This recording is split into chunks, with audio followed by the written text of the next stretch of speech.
Hello everyone, and welcome again to an Our Darker Purpose run. I know it's been a while.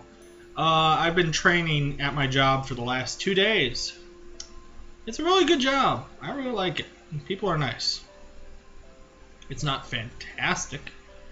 It's not like the job, but it's work, and for that I am thankful, because it means income. Anyway, we're doing hard mode again, the only way I know how, with emptiness. Once again, everything will blow up. It seems that Deidara is the way to go for this mode. I don't need the Katsus. Oh. Because this is not a Deidara run, this is a Cordy run. Everybody will go poof at Katsu. You're not fun. Not right now, I am. Not. Anyway, this is more of a I'm getting back into it thing. Yesterday, I hurt a lot, and I was just like, I'm not, no, my arms hurt too much.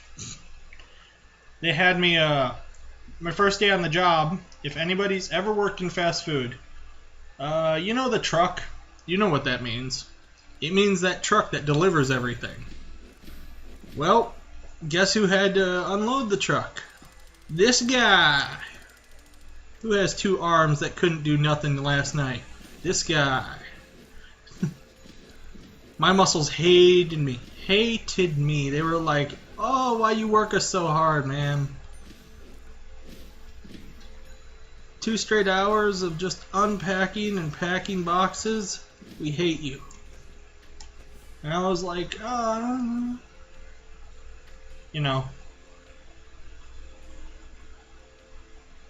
Ooh. So,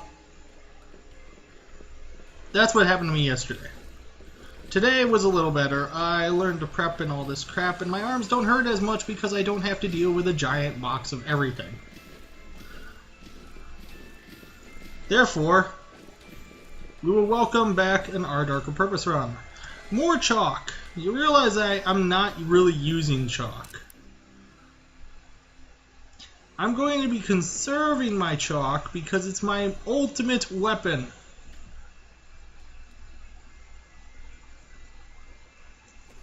It is my plan Omega, if you will.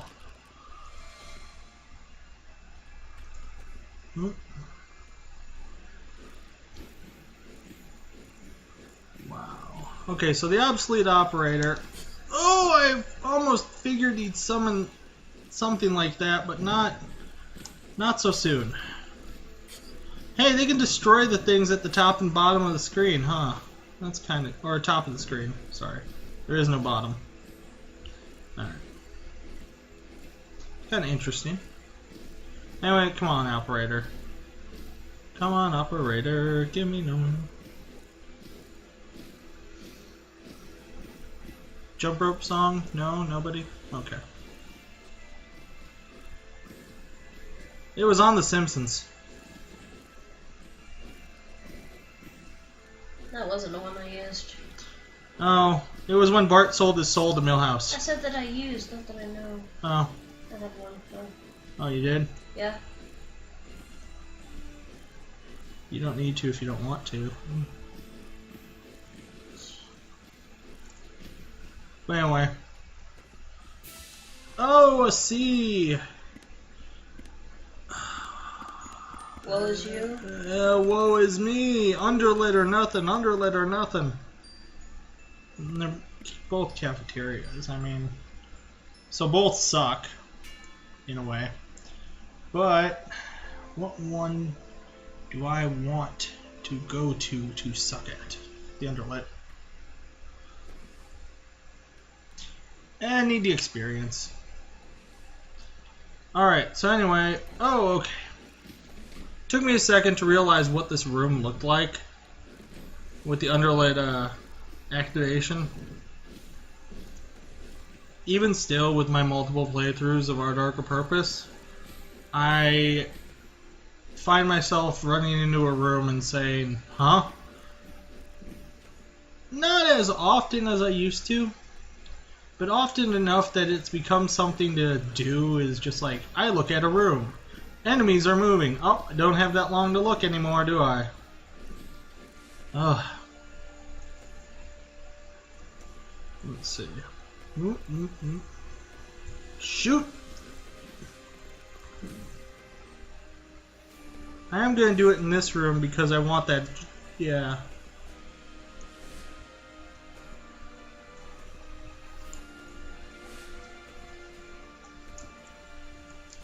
FF! Oh, I hit F so fast I didn't even notice it was Nevermore's Inkwell. No! F. That was like the last second, and I got there, and I was like, F! Hit F as fast as you can! And I picked up Nevermore's Inkwell. It's like the chest trolled me. I should have just let it explode. I shouldn't have even tried. What? On the plus side, we got a juice box for that, and I'm happy. I wasted 1 chalk killing 3 slimes. Ooh! How useful. A sad chalking of chalk.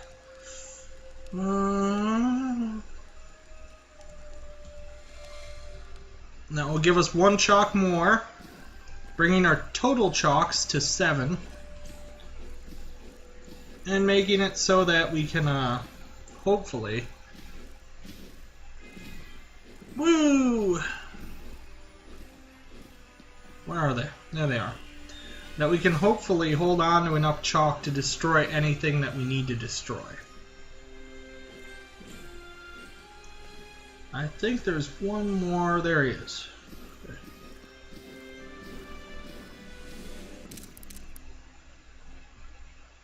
I'm going to take the importance of finding tokens, not the unbearable interest of being, for this one. Alright.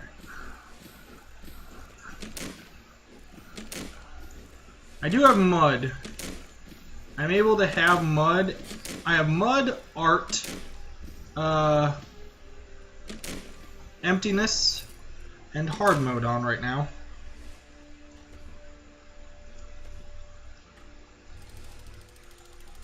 I would love those matchsticks, but the fact that I've only found 1 token is taunting me.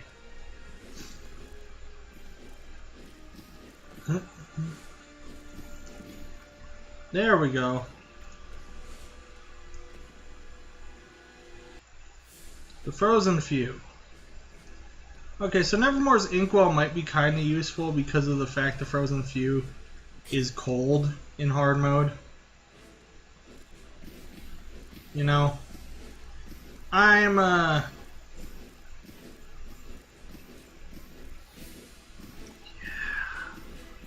damage is sad. Not super awesome and dynamic. No. Sad as in, it makes me cry.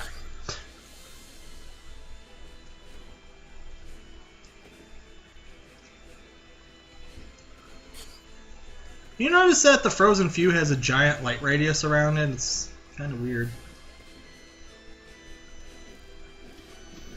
I suppose that means the freezer's on, huh?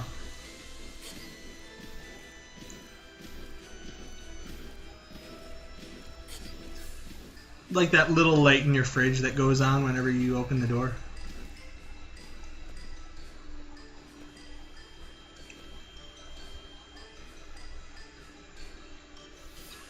You remember how anticlimactic it was when you found out it's just a button that the fridge door senses? It's like, nope. Sorry, I like my version better. There was a Warner Brothers cartoon about that even. It was like, fridge of the future. Now you can actually look in and see what happens when you close the door. And what happens is like this little penguin walks out of the back of your fridge, turns off the light, and then walks back into the door. It's like, what the heck? That's much more interesting than just a little button. Now, I was a little worried right there I was going to get hit by the Frozen Few because since my speed is dropping and the fact he fires a lot faster in hard mode made me go and think that he was going to get me. What is my speed at anyway? 170. He doesn't. Yeah, he's dropping it. It's just not as fast as, say, the imaginaries drop your speed. Ow. Douche.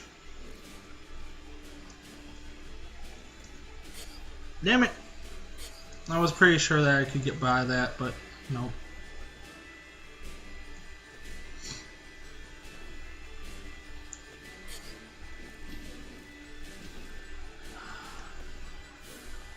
I really hate when he makes the ice chunks in front of you. Like, I like it when it's that one big path that you can just go walk up and say, hey, and shoot him in the face.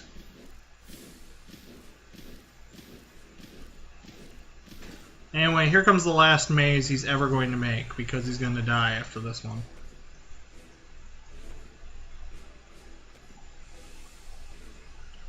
You son of a snowman. I couldn't think of anything to call him. If you couldn't tell. And once again, he puts this giant dog bone of ice in front of me. You bastard. You know how annoying it is walking around this crap and getting to you when I get slower and slower? We're going to the wealthy because I have a token picker-upper awesome thing. I stand by every word I just said, even though it made no sense.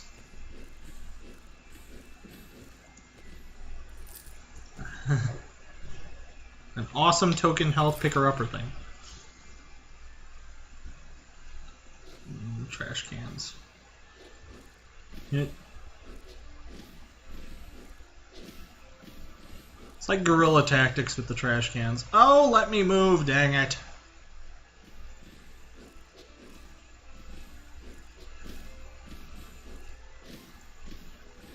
One, two.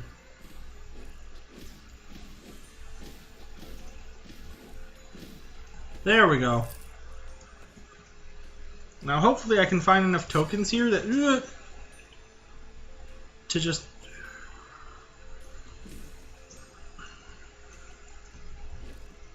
make me heal up enough that I don't care about much else.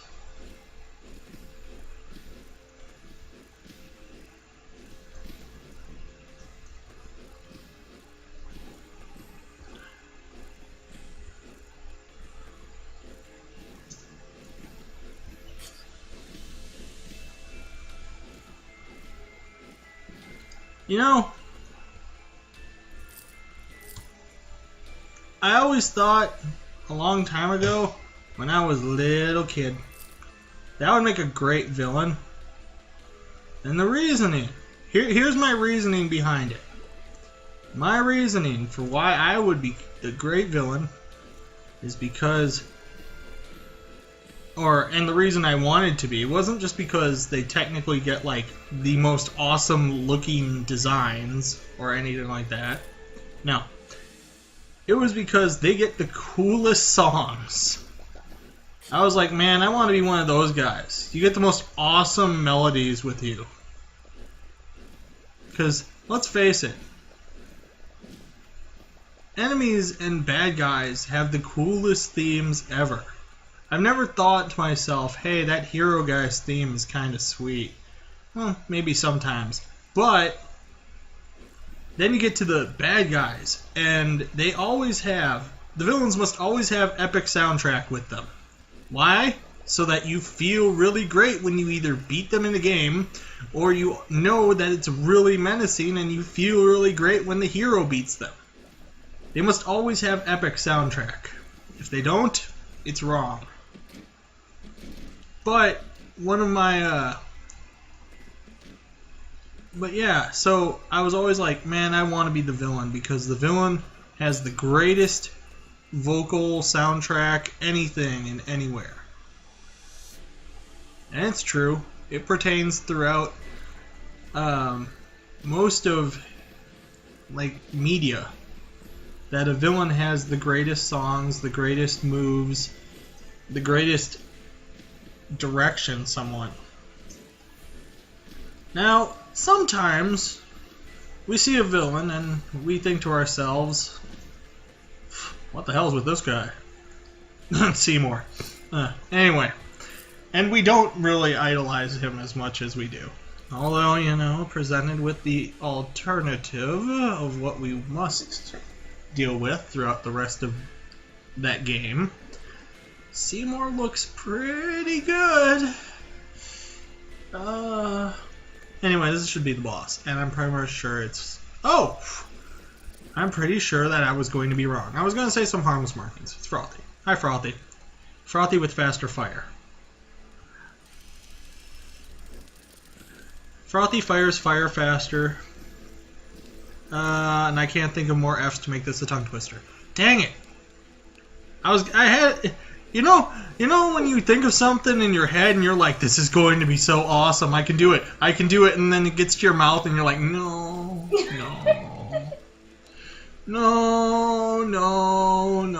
you're so stupid. So stupid. You know fast enough on feet to think of rhymes. Do it later when have pen and pencil. And even then, no, nothing will come to your head then.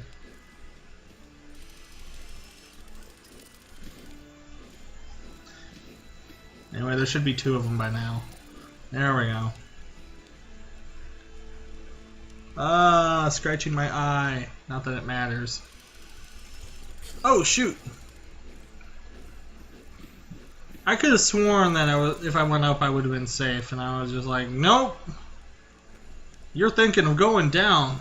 And I was like, wait, I am? Yup. Why am I thinking of that? I don't know. You're kind of stupid.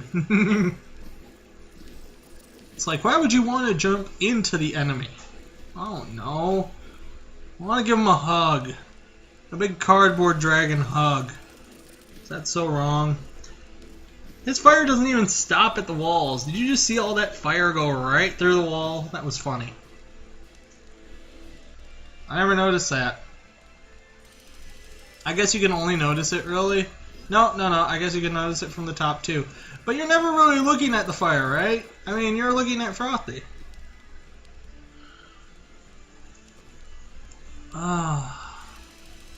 See, there are still some things in this game that can be fixed. Don't give up on us, Avidly Wild. Don't. Move us forward into the future. Woundwort Storm.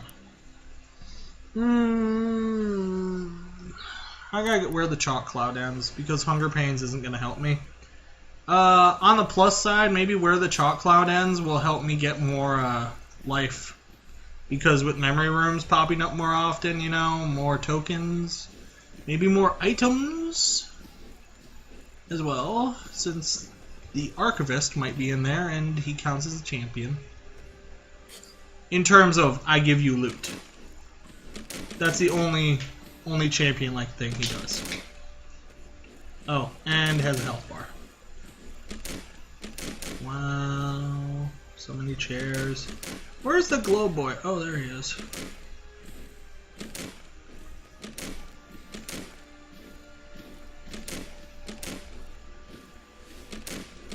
He dead yet? There we go. Thank you. Jeez. Someone was having a really bad time.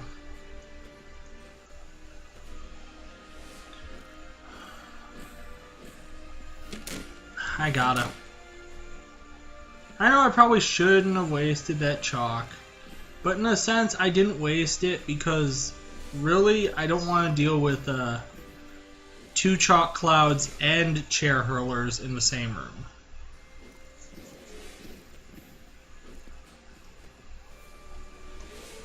Luckily my movement speed is so high because of all the weird items they've given me that I can get up and down fast enough to play merry-go-round with this guy.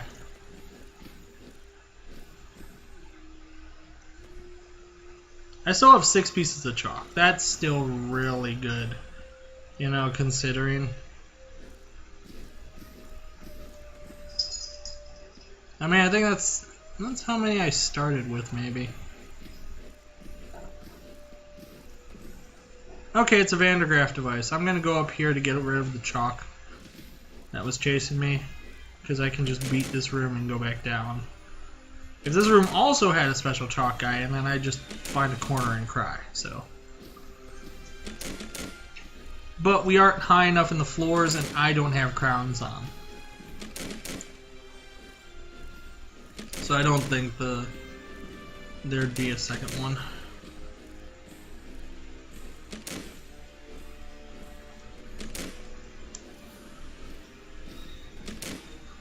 So, I remember the last time I was talking about, I wonder what would happen if I played different music while I was playing, and see, or to see how it would affect my play, right? Alright. Well, to emulate more or less what I meant, I'll tell you about my Saints Row 4 game. Alright, so anyone who hasn't played Saints Row, for one, it's an awesome game. It's pretty fun. It's like GTA, but I kind of like it a bit more. I like all the funny references. It reminds me of watching like a Mel Brooks comedy, but I'm playing in it, and that makes me smile. So, anyway, so you can set up your own playlist out of all the songs that they have, which I could probably never play if I wanted to avoid copyrights. And you could set up any songs you wanted in any order on your own personal playlist if you didn't want to listen to the radio. Listening to the radio does have some perks. You get weird, random DJ jabber, and sometimes you get Easter egg-ish like things because of that. Like, oh, ha ha ha ha, he referenced something that I know, and stuff like that, you know? Anyway, back to what I was saying. So, my entire playlist was comprised of nothing but Stan Bush's The Touch. And it was magnificent. I just listened to it throughout the entire game, and I was like, I'm never sick of this song. Stan Bush's The Touch has been one of my favorite songs ever since I saw it in the Transformers movie. No, not that Transformers movie. The good one. No, not that one. The animated one. Note to self, too many Transformers movies. Anyway, sure it was a giant, like, commercial. And sure, all it was there to do was sell me toys, which I eagerly jumped on.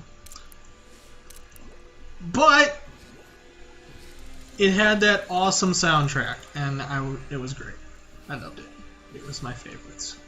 I used to watch that every day ever since I recorded it off of TV. I mean, bought the VHS. Boom! Everything blow up!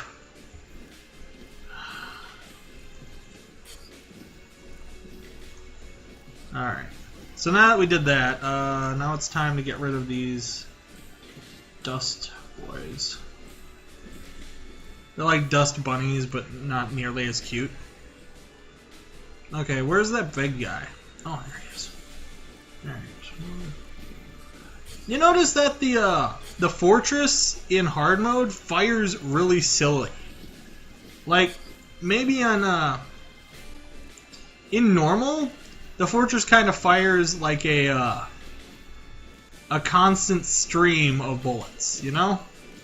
In hard mode, the fortress has decided, screw the constant stream, we're just going to fire like 6 of them at the same time, and it's going to be aimed at wherever you're standing, which is really easy to dodge. The hard thing to dodge is these goddamn bouncing balls of doom, which I can't destroy because of that stupid update that made them indestructible. Which was probably, in my thoughts, oh, I hated that. I hated that. I hated that update. When I saw it, I was like, no! And then I got to hard mode and I realized why. And it made me more go, no! Darth Vader was like, calm down, man. It's not that bad. Even he was looking at me like, dude, even I wasn't that wussy.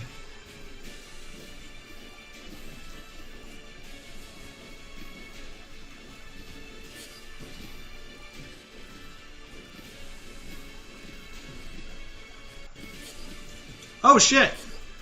I forgot what was happening. I was like, yes, I'm gonna kill this thing, and I completely forgot that this was Woundwort Fortress. I was like, it's gonna die. And then all of a sudden Goneril shows up and I'm like, what? Oh yeah, Woundwort Fortress. Right. You're in there. Oh. Seriously though, I'd forgotten that Goneril existed. I was only concerned with the fortress. I'm still technically only concerned with the fortress.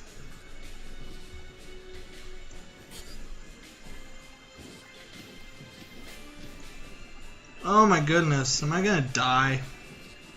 Probably. Why do you keep bouncing? Oh my god, did you see that? Like, Woundwort Fortress was near death, and what does it do? Bounce off, bounce off, bounce off, bounce off. Ugh. Anyway, I didn't have nearly enough damage right there to do anything, and now I'm just stuck.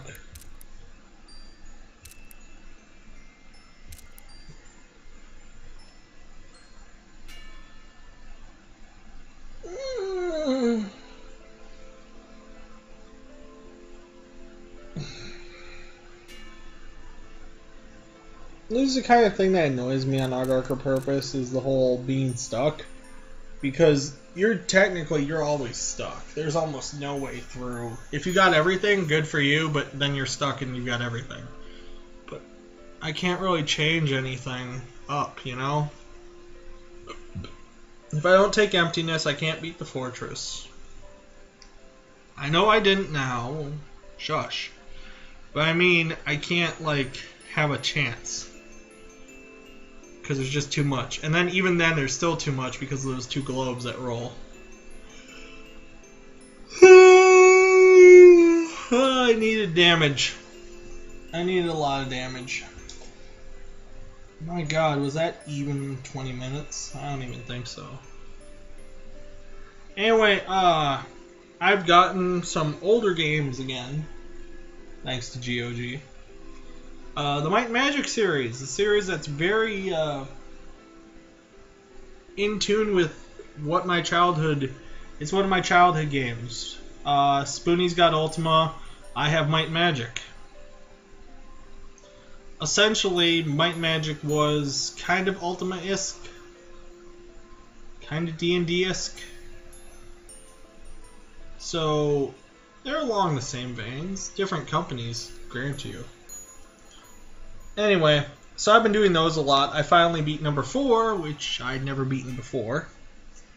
I'm going to try number 3 again. It's really hard. Those games are the ones that I always like. They're the ones just, you know.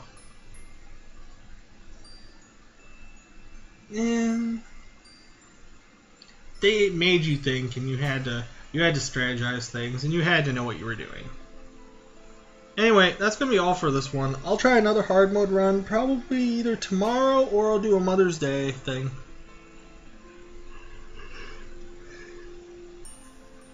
It depends on what they're having me do over the weekend, because I work both days, to tomorrow and Mother's Day. But you will see me back again. And I thank you all for sticking with me throughout this schedule hiccup. Alright, talk to y'all later.